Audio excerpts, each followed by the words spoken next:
The Radio Memories Network is brought to you in part by Liberated Syndication, podcast publishing made easy, libsyn.com. That's libsyn.com. Welcome, old-time radio lovers, to the Boxcars 711 Old-Time Radio Pod. I am Bob Camardello, your host, and for the next hour or so, your guide, as we travel back in time, back before TV was, to the golden age of radio. Now to our featured episode.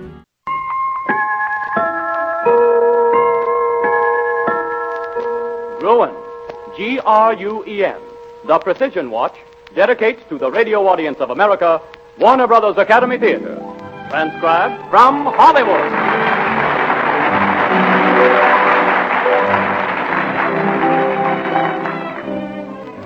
The Warner Brothers Academy of Acting presents the second and final act of That Certain Woman. And once again, you are invited to join our exclusive audience in this theater. And your host for the evening is Gruen. Your Gruen jeweler has a remarkably new and absolutely free gift for you.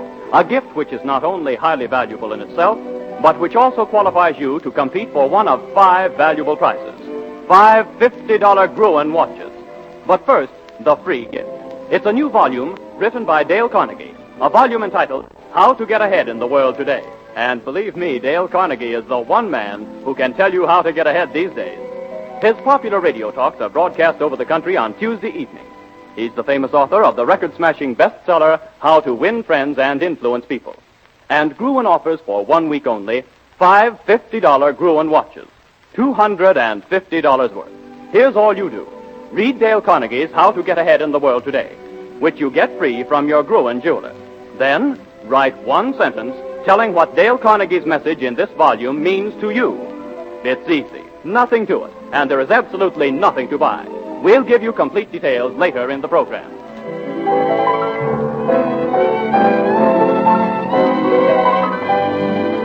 Tonight we present the second act of That Certain Woman, starring Rosella Town and Jeffrey Lynn. Edmund Goulding wrote this story and directed it twice. Once with Gloria Swanson, and then recently, as you know, with Miss Betty Davis. Edmund Goulding is here, and he's going to ring up the curtain. He has just finished directing Lloyd Douglas's great novel, White Banners, and here he is.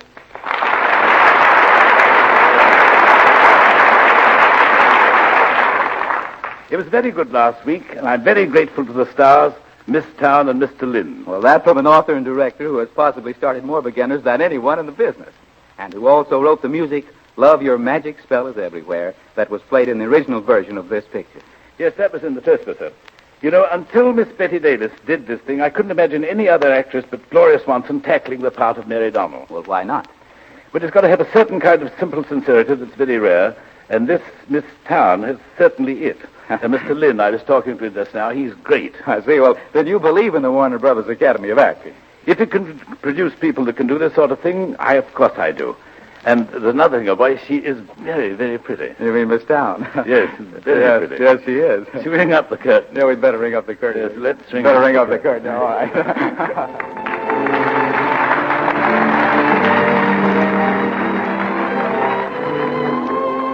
As a brief resume, Lloyd Rogers, prominent attorney, dies in the apartment of Mary Donnell, thereby implicating her in a scandal.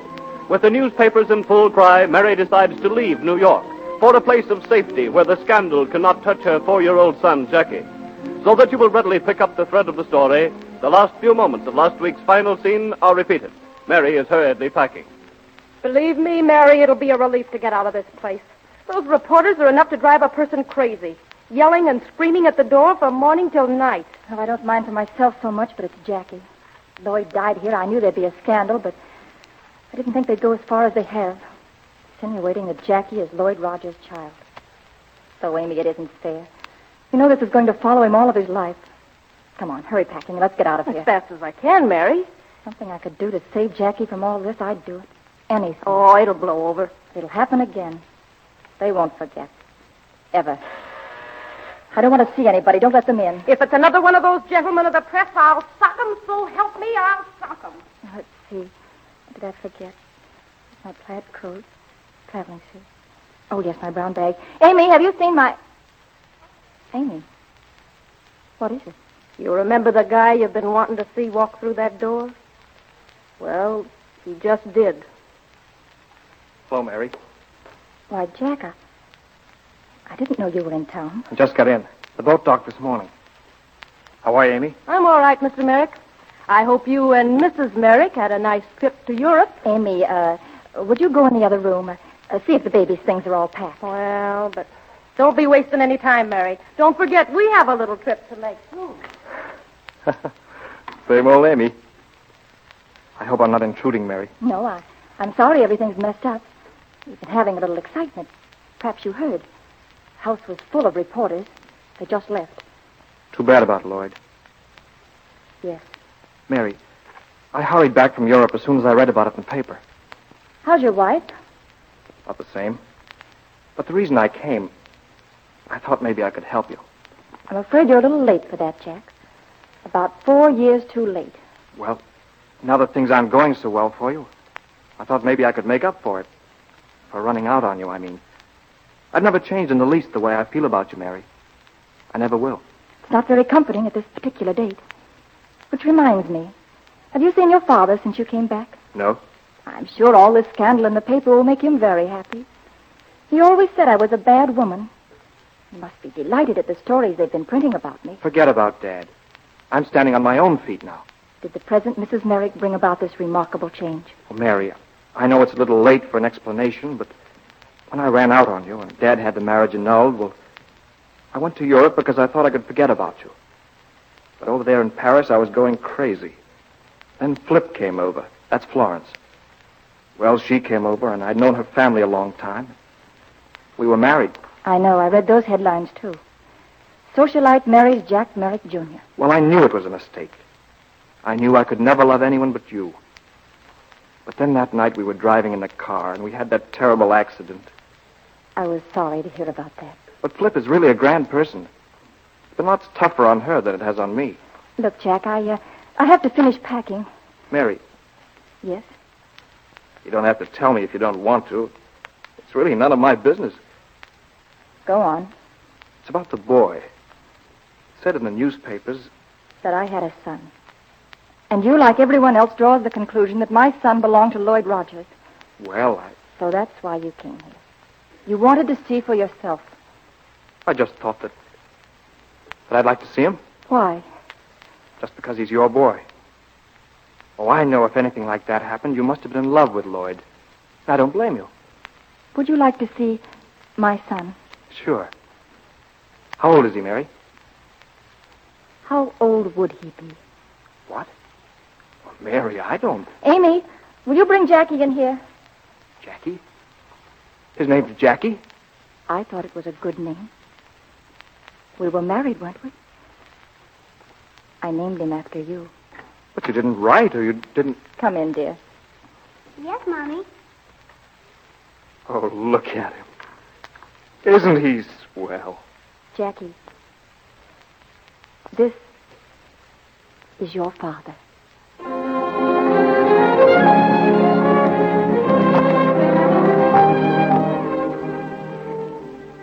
Well, Mary, I hope you're doing the right thing. Oh, Amy, how can you even say that?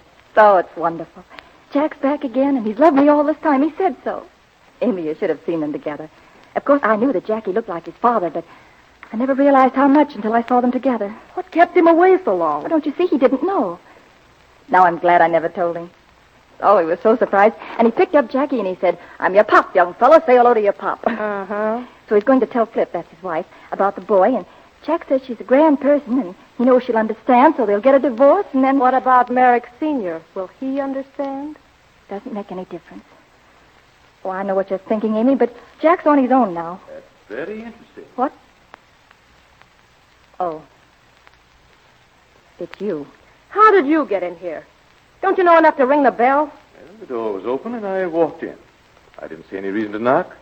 I imagine this door is open to a man anytime. There's nothing I have to say to you, Mr. Merrick.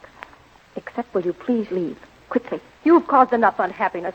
You'd better leave Mary alone this time. I came to talk with her, and I think she'll hear what I have to say. All right.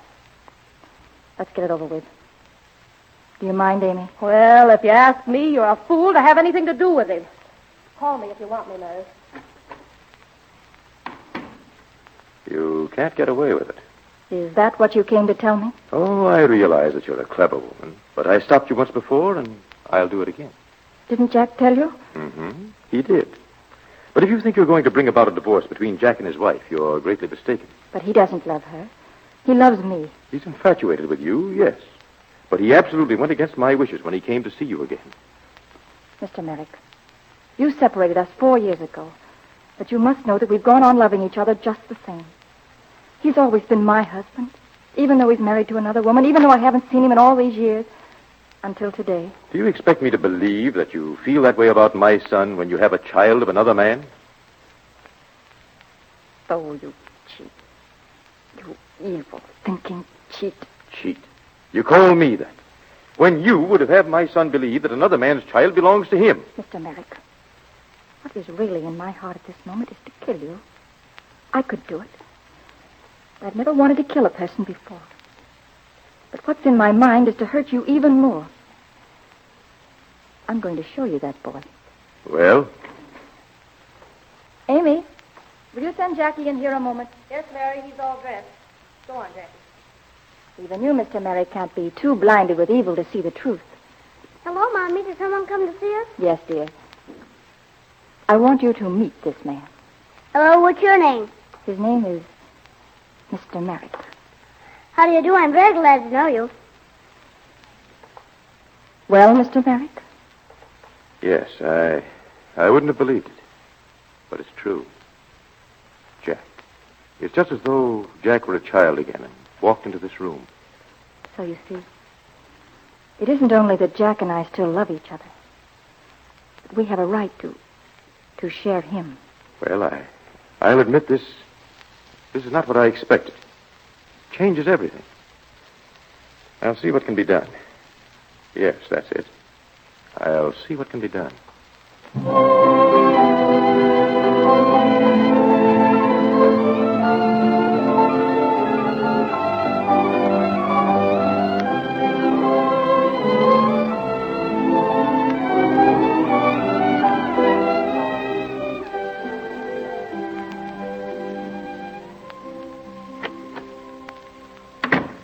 Oh, Mary, I'm glad you're back. Yes, I hurried. I had a few things to do, shopping and things like that. Oh, I bought a new hat. Let me show you. Did Jack call? About 3 times. Did he say where he was? Well, he's not at home. I think he said he'd call you later. Well, I hope so.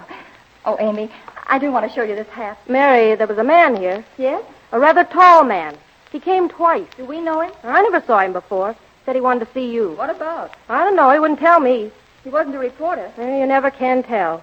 They fool you, those fellas. Oh, Amy, I do hope it hasn't leaked out. I hope Jack hasn't told anyone yet. Well, you can't keep things like that quiet. You know very well that a little matter like divorce is going to start things all over again in the newspaper. Oh, I hope Flip doesn't take it too hard. Who? Flip, that's what he calls her. Her name's Florence. Oh. Well, here it is, Amy. Look. Oh, it's cute. Say, maybe I better go and see who's at the door. All right. Do you really like it? Oh, I know it's going to look adorable on you. I'm coming. Oh, it's you again. Well? Did Miss Donald get here yet? I'm coming, Amy. I'm Miss Donald. What can I do for you? He's the one that was here before. I'm sorry to trouble you, lady, but are you sure you're Miss Donald? Why, certainly. What do you want? Here's a little paper I've got for you. Here, take it. What is it? Don't blame me, but it's a court order. You'd better read it.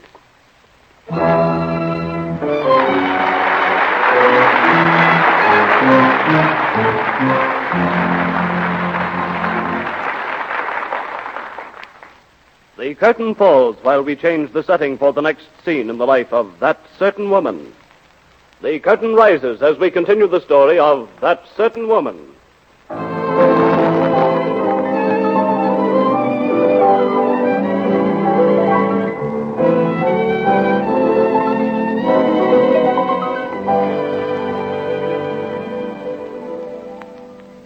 You know your presence is not welcome in my house, Miss Donald. But now that you're here, say what you have to say and get out. I got your paper. You don't know how to play fair, do you? I am dealing with you. The only way effective with women of your type. So you're going to drag me into court and try to prove that I'm not a fit mother for my son. Your son is a Merrick. Don't forget that. We want that boy, and we're going to get it. When you say we, are you speaking for Jack, too? I am. Does he know about that court order? Did he sign the application for that court order? Yes. Sure, he must have. Wouldn't have been issued. The validity of that document will be settled in court. All right. You've started this, and I'm going to see it through. But you'll never take my son. Any sane person will agree with me that you've done that child an almost irreparable harm. I shall ask the court to remove him from your influence. I'm not afraid of you this time, Mr. Merrick. Oh, I know you're powerful, that you have money and influence. Why not meet me at my lawyer's office in the morning? We can settle this matter delicately, and, of course, I'll be very generous in a financial way. Yes. Delicacy is your long suit, isn't it, Mr. Merrick? You've got all the cards, haven't you? All the trumps. You're the winner. You would be. That is, except for 1/8. I've got something that you could never take away from me. You know that Jack loves me. You want to take my son away from me? All right, Mr. Merrick. I'll take your son away from you. Hello, Mary. I'm glad you're here. Hello, Jack. Jack, there's no need for you to be involved in this. I can take care of it all. Dad, what's this about a warrant or a court order or whatever you call it? Now, you keep out of this. Keep out of it? What do you mean, keep out of it? You didn't mention any kind of a court order when I talked to you this morning? You didn't know anything about it? I certainly did not. You may as well get this straight, Dad, and like it. Mary and I are going back together. You broke us up before, and you were wrong. And you've always been wrong. You can't take other people's lives and run them like you run your business. You're forgetting about Flip. She's your wife. I told her all about it. She understands. Jack, you failed me once before. You're not going to fail me this time. Trust me. You go to your apartment, dear. I'll straighten this out. I'll cancel that court order. You see, Mary, nothing makes any difference now but just you and our son.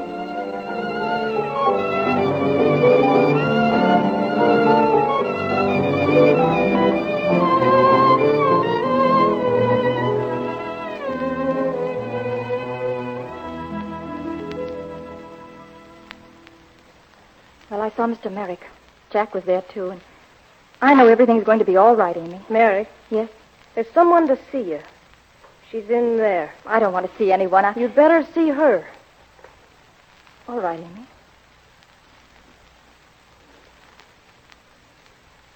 Hello. You're Mary, aren't you? I hope you didn't mind my waiting. I'm Flip. Oh. You're Jack's wife. Mrs. Merrick.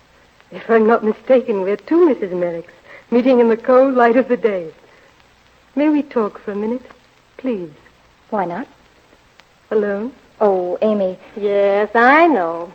All right. Call me if you want me. Do you mind if I smoke? No. You? No, thanks. I just finished one. I had a talk with Jack. He told me about seeing you. I guess you know. I do. Won't you sit down by me here on the divan? All right. We can talk better this way. I think it was wonderful for Jack to find you and the boy. I'm glad you think it was wonderful.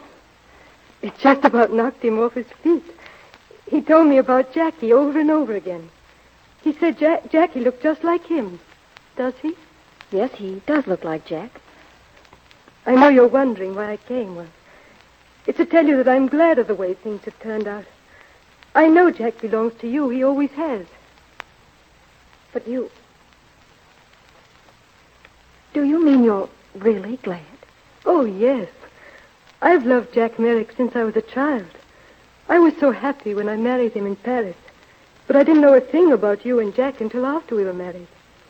That night when we were leaving Paris in the car, and we had the accident. Well, until then, we didn't have time to talk very much. But after that terrible smash, he told me about you, and he described you so sweetly that I knew. And you can give him up to me. Just like that. Uh-huh. I thought you'd want me to come here and tell you. Now I have. Would you like to see the boy? Oh, yes. Could I, just for a moment? I'm sure he must be taking his nap, but we can sneak in and you can look. Oh. Would it be too much trouble for you to go out into the hall and ask my chauffeur to come in? He has my wheelchair. He brought me in and then took the chair away. It makes some people uncomfortable. Your wheelchair? Oh, you didn't know. Well, you see, I can't walk. I've never been able to since we smashed up in Paris, but I don't mind, really. I'm used to it now, and Jackie's been so sweet about it. So if you'll just... I honestly didn't know. Well, now you can see, dear. I really have no right to hang on to him just because I happen to love him. What can I ever be to him? I'm only half a wife.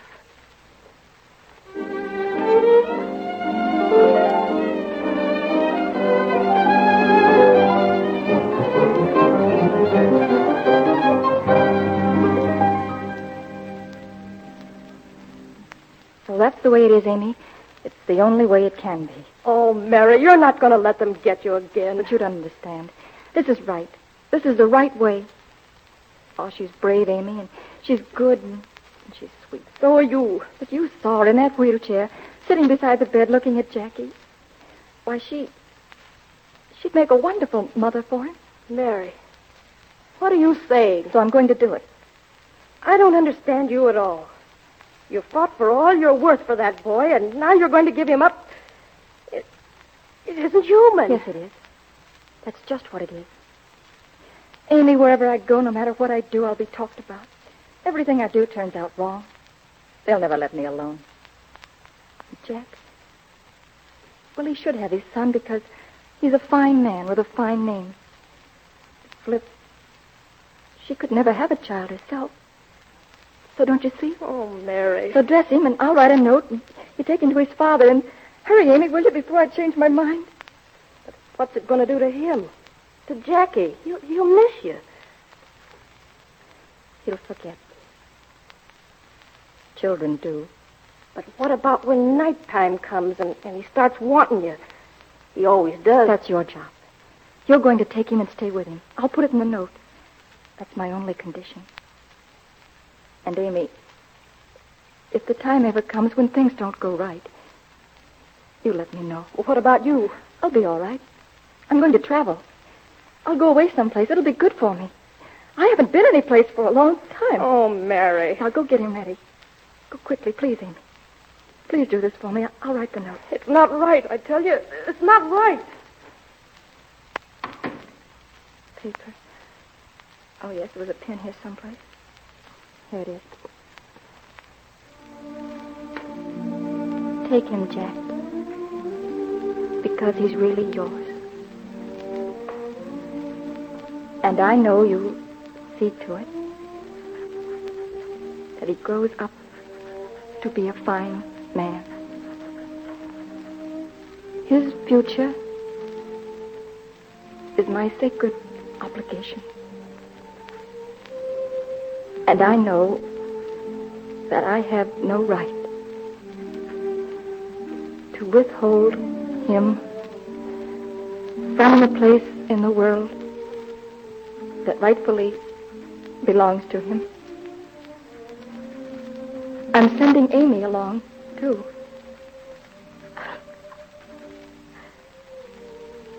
And I won't see you anymore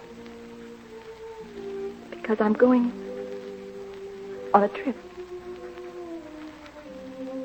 So this is goodbye. Give Flip my love. Tell her that now she has a son, too.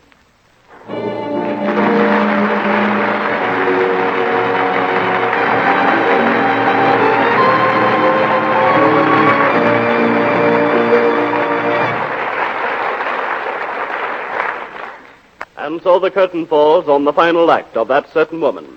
This drama of realism and a young mother's sacrifice has been so ably presented by the Warner Academy players. In a few short moments, we're going to ask the star members of our cast to come once more upon the stage for a final word and to receive our congratulations. Also, we have been honored to have with us in this exclusive Hollywood audience Mr. Ian Hunter, who appeared in the original motion picture production of That Certain Woman.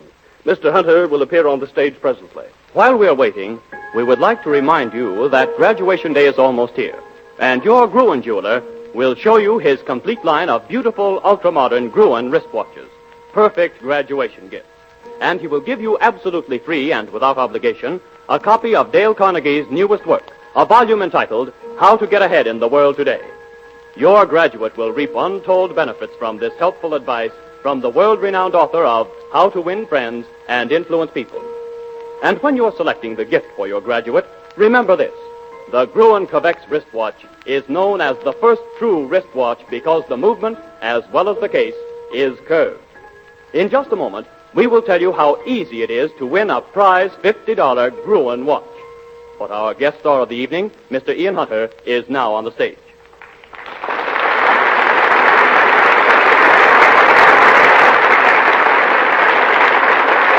Since That Certain Woman, Ian Hunter has steadily climbed the ladder of success. In The Adventures of Robin Hood, which Warner Brothers recently filmed in Technicolor with a superb cast headed by Errol Flynn, Ian will be seen as King Richard the Lionhearted. Ian Hunter. Thank you for asking me here tonight. It isn't often that one gets the opportunity to watch two such splendid performers as Rosella Town and Geoffrey Linden. But according to all reports, you give a pretty good account of yourself in The Adventures of Robin Hood. Yes, everybody is saying that you're by far the finest King Richard the Lionhearted that ever trod the board. I'm afraid you've been listening to my mother. King Richard's a splendid part, and I had a lot of fun playing it. Is it true that you socked Eugene Paulette as Friar Tuck so hard that they had to do the scene in one take? You mean, did I give him a buffet on the noggin? Yeah, I did. But it was a game, not a fight. I allowed him to hit me first. It's a funny idea of sport those merry men had. Must have been a lot of fun. It was. And during the picture, I met my brother, Kenneth. I hadn't seen him for several years. What was he doing? Was he in the cast? Yes, he plays Sir Mortimer, one of the Norman knights, supporters of my rascally screen brother, Prince John. It must have been a happy reunion. It was, but it didn't last very long. Suppose Kenneth finished his part, and that was that. No, I killed him, and that was that. Your own brother? Yes, in the very first scene. Shortly after greeting Kenneth with due brotherly affection, I engaged him in a duel. It was between Sir Mortimer and King Richard, and I won. Thus changing the course of English history. Well, I've got to go now, so good night. Good night. And thanks again for a splendid show. Good night. Now, we urge you to call on your Gruen jeweler the very first thing tomorrow and get a free copy of the remarkable new volume by Dale Carnegie, How to Get Ahead in the World Today. You will find it absorbing as well as helpful. And as soon as you have read it, jot down in one sentence what Dale Carnegie's message means to you. You might write, Dale Carnegie has brought home to me the meaning and true value of time. The very first sentence you jot down may be a winner. So mail it, along with your name and address, and that of your Gruen jeweler, to the Gruen Watch Company, Time Hill, Cincinnati, Ohio. This address is on the flyleaf of the volume. The sentence you write may win you a $50 Gruen watch, and it costs you absolutely nothing to enter. You have nothing to buy. This contest is so easy, a youngster may win. So enter now. Entries will be judged for originality and sincerity. In case of a tie, duplicate awards will be made. Judges' decisions will be final. Everyone may enter except employees of the Gruen Watch Company, its advertising agency, and their families. All entries must be postmarked before midnight 1 week from tonight. Winners will be announced 2 weeks from tonight. So don't wait another minute. See your Gruen jeweler tomorrow. He will give you absolutely free and without obligation Dale Carnegie's new volume, How to Get Ahead in the World Today. Then write in one sentence what Dale Carnegie's message means to you. Remember, 5 $50 Gruens will be awarded as prizes in this fascinating, easy-to-win contest. So don't delay. Act immediately. Your entries must be in the mail before midnight 1 week tonight.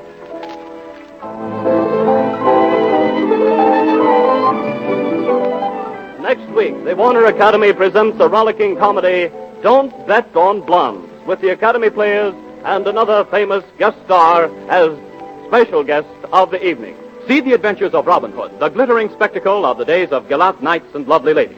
See Ian Hunter as King Richard, Errol Flynn as Robin Hood, and Olivia de Havilland as Maid Marian in this lavish Technicolor production of The Adventures of Robin Hood at your local theater this week. Join us again next week in the Warner Academy Theater, transcribed from Hollywood, a feature of the Trans-American Broadcasting System.